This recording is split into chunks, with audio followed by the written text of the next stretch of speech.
Hi everyone, মোৰ এটা নতুন ৰেচিপি ভিডিঅ'লৈ আপোনালোকক স্বাগতম জনাইছোঁ।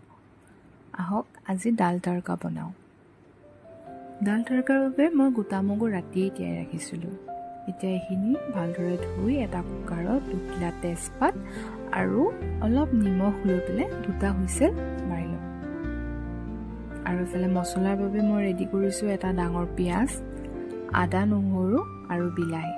এটা সৰু পিঁয়াজো লৈছোঁ। এই পিঁয়াজটো আৰু আদা নহৰুখিনি এটা পেষ্ট বনাই লওঁ।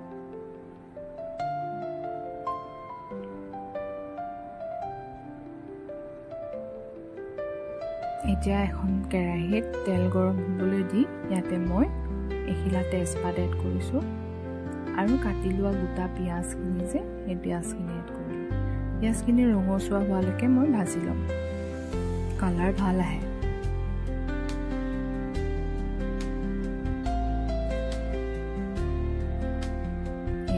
পিঁয়াজ ৰঙচুৱা হ'ল। এতিয়া ইয়াত আমি বিলাহীটো এড কৰিম।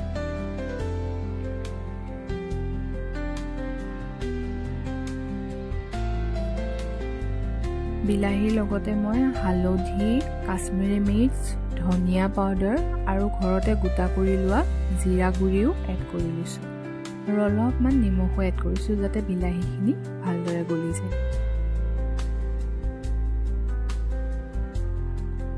এতিয়া মই গোটা পিঁয়াজটো, সৰু পিঁয়াজটো আৰু আদা নহৰু পেষ্টখিনি মই ইয়াতে ভাজি ল'ম আৰু ইয়াৰ পৰা তেল এৰিবলৈ দিম। ইফালে আমাৰ মগু ৰেডি বইল হয়। এতিয়া ইয়াত মগুখিনি এড কৰি ল'ম।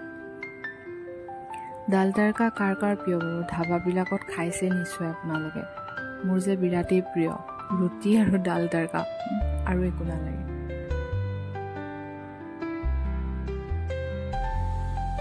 আপোনালোকে অলপ পনীয়াকৈও খাব পাৰে, মোৰ পিছে ডাঠকৈ ভাল লাগে, সেইকাৰণে মই পানী এড নাই কৰা। আৰু লাষ্টত গৰম মছলা অলপ এড কৰিছোঁ।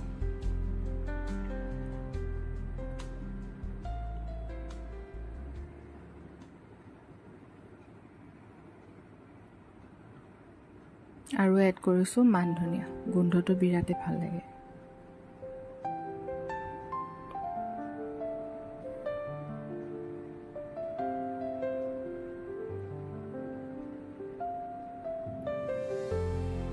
এতিয়া একদম লাষ্ট এটা ষ্টেপ আছেগৈ।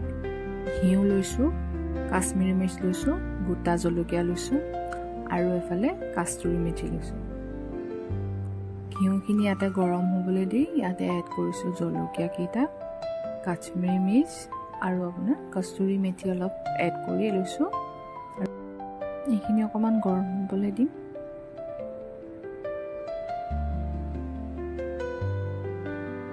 আৰু সেয়া গৰম হৈ যোৱাৰ লগে লগে আমি এইখিনি ডাইৰেক্টলি ডালখিনিত এড কৰি দিম। এইখিনি সময়ত বৰ ধুনীয়া গোন্ধ এটা আহে, কিন্তু এই ঘিউৰ যিটো তড়কা হয়, তড়কাটো বৰ ধুনীয়া গোন্ধ। বাটাৰো এড কৰিব পাৰে, মই পিছে ঘিউতে গোন্ধটো ভাল পাব বাবে ঘিউৱে এড কৰিছোঁ। কালাৰ দেখিছেনে কি ধুনীয়া? এতিয়াতো যেতিয়া ৰেষ্ট হ'ব অলপ, তেতিয়া আৰু ধুনীয়া হ'ব। সেয়া ভাত বা ৰুটিৰ সৈতে পৰিৱেশন কৰক। মোক জ্বলাবলৈ নাপাহৰিব পিছে দেই।